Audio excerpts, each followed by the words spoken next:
Com uma trajetória irretocável, quem conhece sua história sabe da dedicação que tem enquanto ser humano, homem público e o rigor técnico que tem em seu trabalho. Ele é o conselheiro que elevou o Tribunal de Contas aos maiores patamares de celeridade, inovação e transparência, transformando até a ouvidoria dentro do tribunal em referência para os órgãos públicos de todo o país. Realizou eventos, programas de capacitação e garantiu a aproximação com a sociedade, que possibilitou o grande avanço da participação social na fiscalização pública. O Conversa Política desta semana recebe o presidente do Tribunal de Contas do Estado do Amazonas, o conselheiro Érico Desterro. Ele que assume pela segunda vez essa missão na Corte de Contas. Nós publicamos o edital 3 vezes, republicamos, eu era o presidente da comissão. 3 vezes, por quê? Porque estava errado.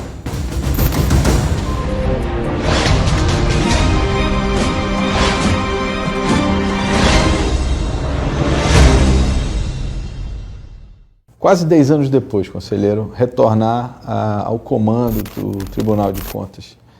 O senhor percebe muitas diferenças do tribunal daquela época para esse? Como é que o senhor está vendo essa nova experiência já nesse início? É bastante diferente, bastante, porque em 10 anos o mundo mudou muito, né? E as instituições mudaram também, e tinham que mudar, porque é uma adaptação natural, necessária para responder às novas demandas. De tal forma que, de fato, o tribunal mudou muito, inclusive nesse formato de comunicação. Acho que a grande mudança é a mudança tecnológica, né? E com ela os mecanismos de agir da instituição, os relacionamentos, a maneira de comunicação com a sociedade, isso tudo impacta no novo Tribunal de Contas, nova maneira de administrar o tribunal. Nós precisamos rever alguns procedimentos que nós adotamos, e eu disse quando assumi que hoje o sucesso de uma instituição depende, primeiro, da apropriação adequada da tecnologia para o negócio dela, né, para o que ela faz. Para a atividade fim, né? Exato. E a outra é exatamente a abertura para a sociedade, é a capacidade daquela instituição estar aberta à sociedade e à comunicação com a sociedade. O senhor fala assim, aí eu veio logo à cabeça, né, a transição, né, dos processos em papel para o processo digital. Isso teve uma mudança interna muito grande, né? Sim, sim. Inclusive começou na minha presidência um processo de digitalização dos processos, não é? E encerrou exatamente com o conselheiro Mário de Mello, que acabou de sair. Agora, né? Basicamente no fim, nós encerramos esse ciclo. Demorou um pouco na minha visão, né? Poderia ter sido um pouco mais rápido. Mas hoje nós podemos dizer que o tribunal está 100% eletrônico, no sentido de processos físicos não existem mais, eles já começam eletrônicos e tudo nele é impulsionado de forma virtual e eletrônica. Então isso é um avanço considerável, porque a capacidade é mais eficiente, a capacidade de transmissão de dados e de cruzamento de dados aumenta, e com isso tudo aumenta a nossa capacidade de controle. Agora, conselheiro, falando em tecnologia, né, a gente não tem como fugir dessa discussão, né, dessa experiência que foi viver a pandemia. A pandemia, é óbvio, né, tem a questão da saúde e tudo mais, mas o reflexo, principalmente nos serviços públicos, foi essa adaptação. Quem não estava no digital teve que imediatamente partir para isso, né? E eu queria que o senhor fizesse uma avaliação como é que foi viver esses 2 anos, quer dizer, atuando, né, de uma forma diferente. Teve muita, digamos assim, muito freio psicológico ou deu para se adaptar corretamente aí à atividade?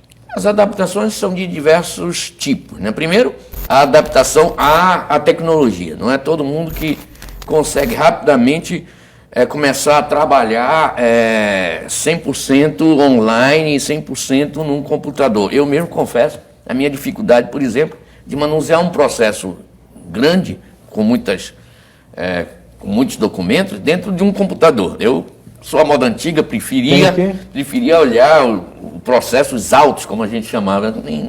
Isso vai desaparecer, essa expressão, provavelmente. Bem, então, essa é a primeira dificuldade, é a de adaptação, de fato, com a tecnologia. Mas tem esse outro lado, que é a capacidade de concentração, por exemplo, nas atividades. Se você está trabalhando em casa, por exemplo, a casa é um ambiente que você divide com diversos atores que não estão trabalhando no mesmo que você está fazendo. Ou a sua mulher está trabalhando em outra coisa, sua filha está estudando, o barulho do cachorro, o cachorro está latindo, alguém bate na porta, é um entregador...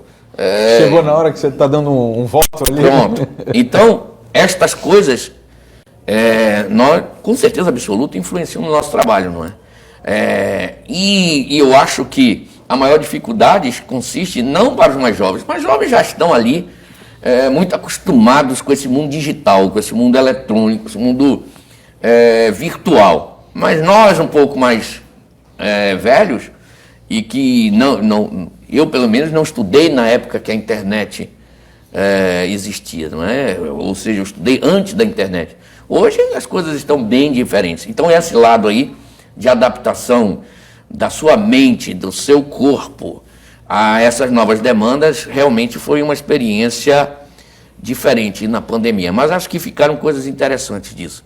Nós hoje estamos um pouco melhores, todos nós. É isso que eu ia lhe perguntar. O senhor se considera hoje, de repente, um avanço na sua gestão, na sua posição como conselheiro, na atuação como conselheiro? Acho que sim, acho que porque nós hoje temos conhecimentos e eu tive que me adaptar a certos modelos de comunicação com a minha equipe, por exemplo.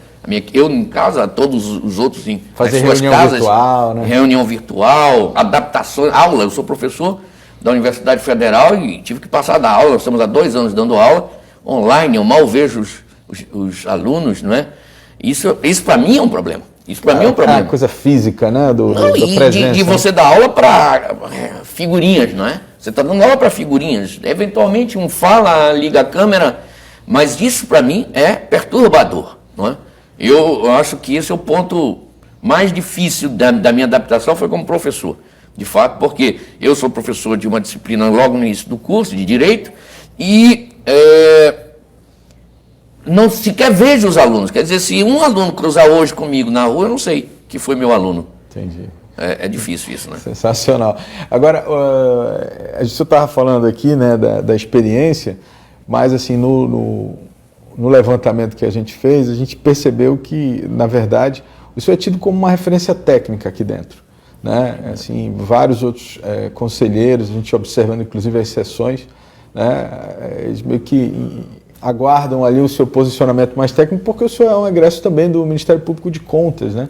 E tem uma experiência mais, digamos assim, mais estruturada nessa questão da fiscalização. Como é que o senhor enxerga esse papel também?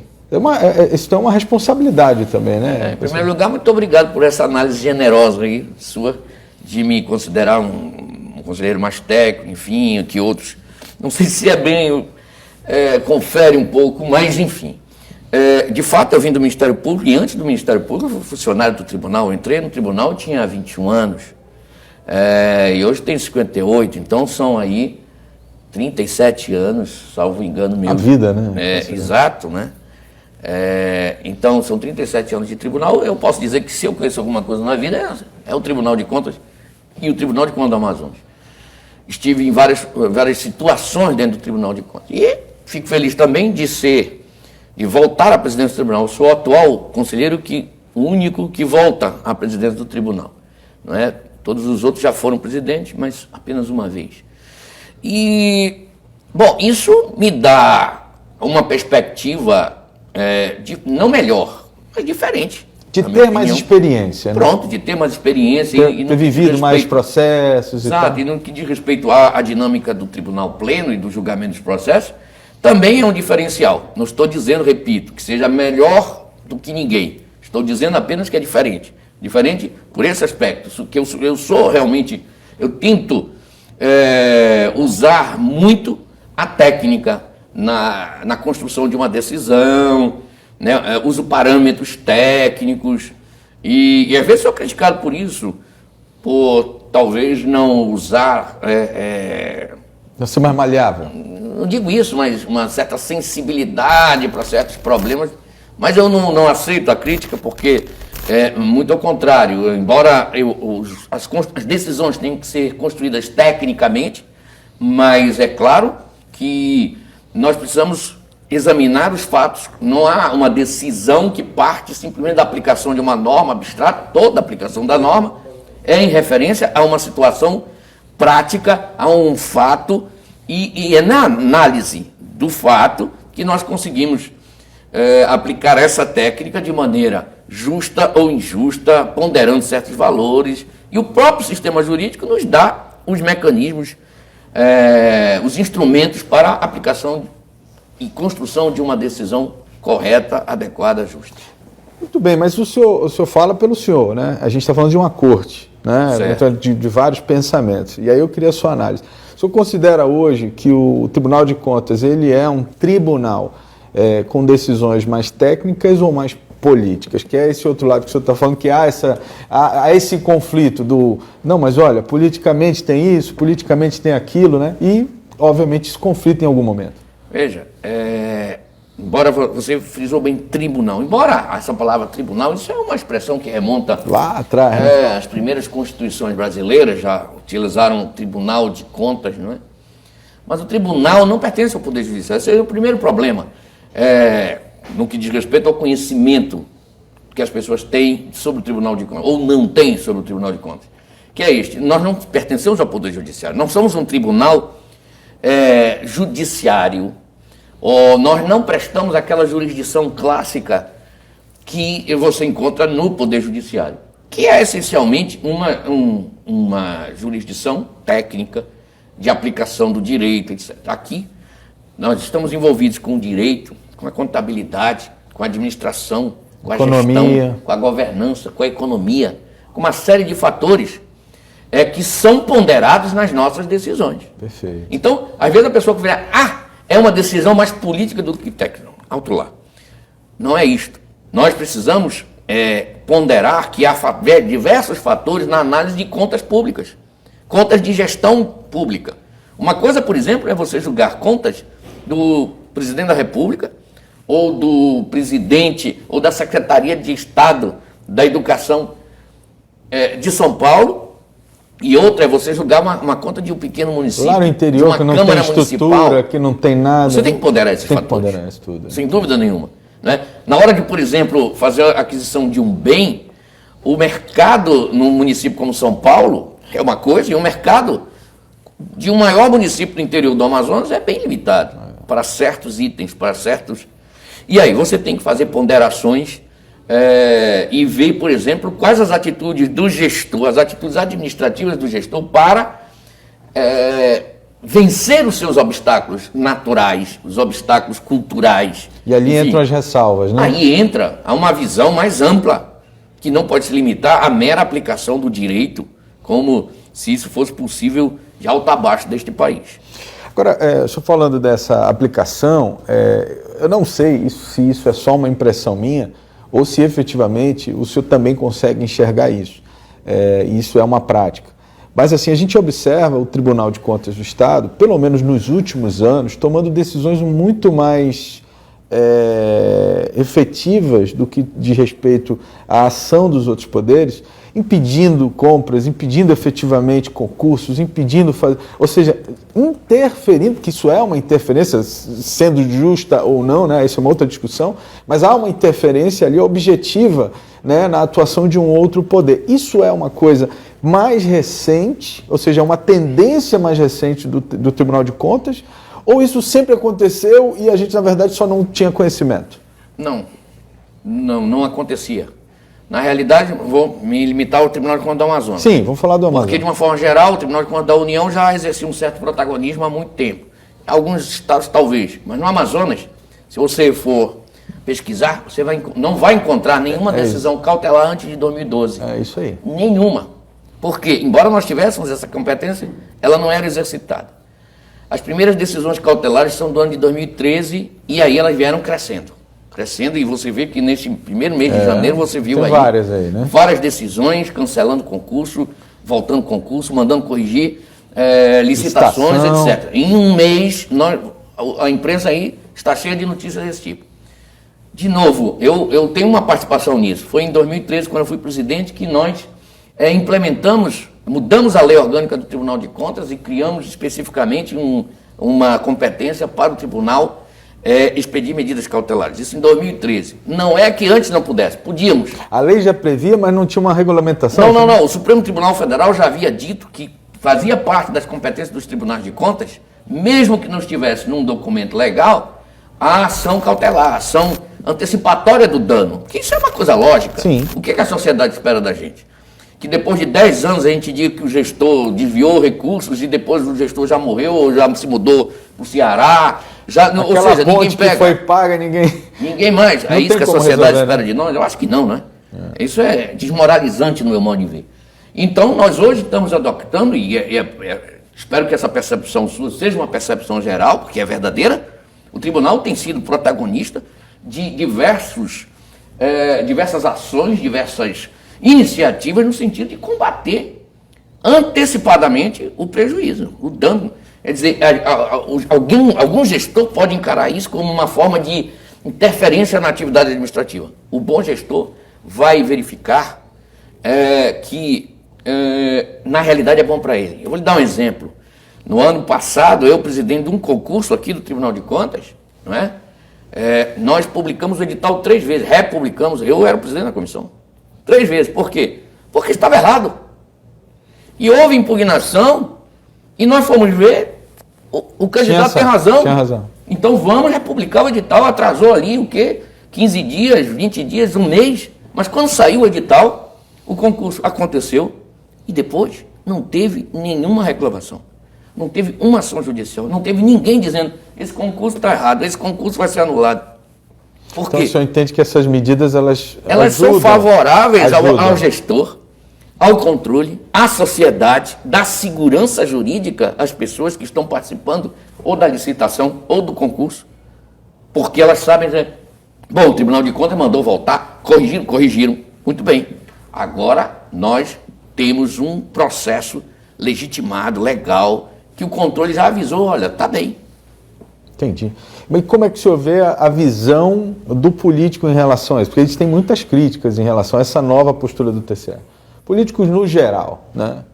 Eu lamento se há quem critique essa posição. Cada um tem o seu papel. O Tribunal de Contas tem um papel, o legislador tem outro, o administrador tem outro. Eu também tenho muitas críticas a fazer, por exemplo, a certas leis, mas eu tenho que me quedar ao cumprimento das leis, não é? Há certas leis, por exemplo, que estão sendo feitas aí, que não têm menor utilidade, ou são completamente absurdas, não é? Mas, e o que é que eu posso fazer? O momento que se vive é o momento em que se produz esse tipo de lei, ou a legislação vai para um caminho, não é? Que eu posso até divergir, ideologicamente ou de outra maneira, mas eu sou obrigado a cumprir, tenho que respeitar o papel do legislador. Não é? Assim como o Tribunal de Contas tem que ser respeitado no exercício das suas competências. E veja, deve ser incentivado isso, porque a classe política, os agentes políticos de uma forma geral, eles se beneficiam, no fim, de uma ação mais efetiva do Tribunal de Contas, mais atual, mais presente. Ou seja, só quer dizer que lá na frente ele talvez não vá ser penalizado com tanto rigor, tendo em vista a interferência antecipada, né? Ou vai ser, o que vai acontecer muitas vezes, não vai haver a crítica que às vezes eu ouço com razão de certos gestores, que entram na minha sala e dizem assim, bom, eu fui secretário de Estado há 8 anos e agora eu recebi uma notificação sobre o assunto, eu não tenho mais essa documentação, eu não tenho mais acesso às pessoas que estão lá. Mudou duas gestões. Por quê? Porque isso acontece. Isso acontece. Porque o tribunal não precisa, né, agir de forma atual, concomitante aos problemas, aos fatos, aos acontecimentos. Ou seja, isso é uma autocrítica, né? Mas eu sempre fiz uma autocrítica em relação à minha atividade ao Tribunal de Contas, não é? Eu sou o primeiro a fazer autocrítica sobre determinados aspectos, mas também sou o primeiro a defender a instituição como uma instituição adequada, uma instituição que tem competências constitucionais que não podem ser removidas, não podem ser desprezadas, não podem ser diminuídas como alguns querem achar que o tribunal é um órgão auxiliar do Poder Legislativo, e não é.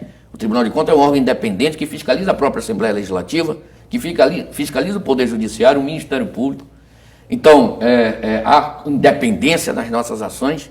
Agora, como qualquer outra instituição no Brasil, e talvez no mundo, mas falo do Brasil, é uma instituição que precisa se repensar, se adaptar às novas tecnologias, à nova realidade, à nova maneira de se relacionar com a sociedade, que é assim como nós estamos fazendo agora. Você falou de relacionamento com a sociedade, eu queria perguntar sobre o papel de ouvidorias, né? O senhor teve um papel importante na constituição da ouvidoria aqui, e eu sei também que o senhor ajudou a constituir muitos projetos de ouvidoria nos outros TCE. Qual é a sua visão desse papel de ouvidoria? Porque assim, normalmente ouvidoria, quando a gente fala em ouvidoria, parece aquela coisa bem...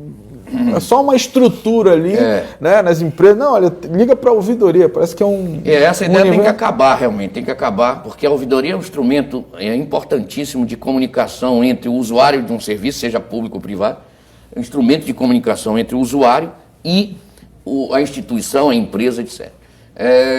No que diz respeito ao setor público, há hoje legislação obrigando as instituições a terem um canal de comunicação.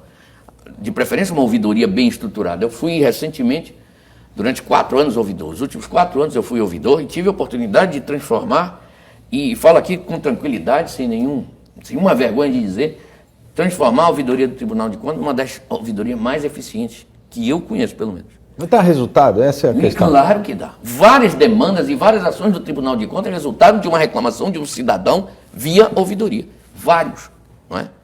E o cidadão que procurar a ouvidoria do Tribunal de Contas vai receber uma resposta, não é?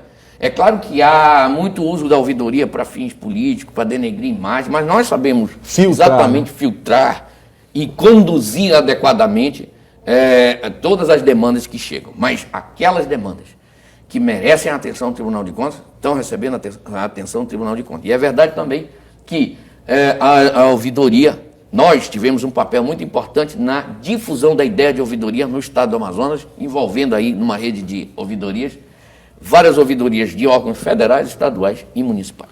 Bom, a gente está caminhando aqui para o encerramento da nossa entrevista, e eu queria só que o senhor fizesse uma avaliação rápida, né, de como o senhor pretende conduzir o tribunal aí nesse novo biênio, né? O que o senhor tem aí como proposta, ou com linha mestra? Óbvio que não dá para falar de tudo, né? Mas pelo menos o que o senhor enxerga aí que tem que ser feito? Eu poderia resumir tudo que eu penso em fazer numa visão de eficiência. O que eu preciso fazer, o que nós precisamos fazer, é tornar, de uma forma geral, as nossas instituições mais eficientes, as instituições públicas mais eficientes. E é isso que eu pretendo fazer no Tribunal de Contas.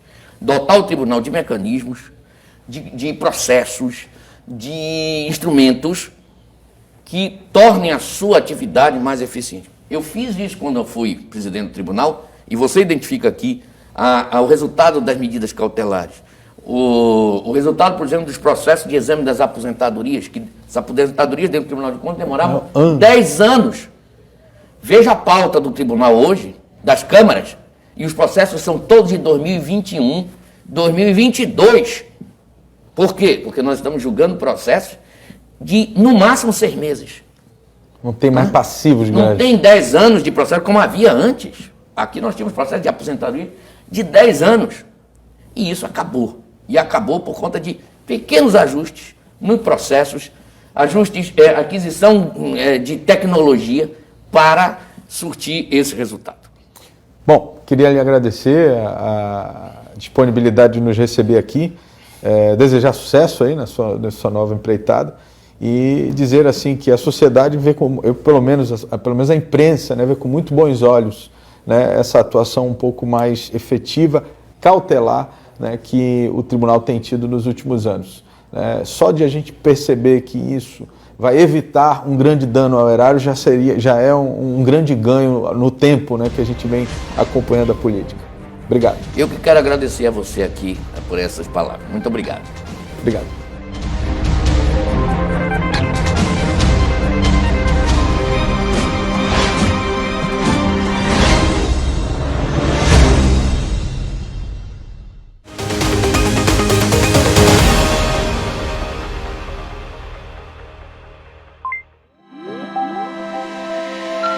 Valeu!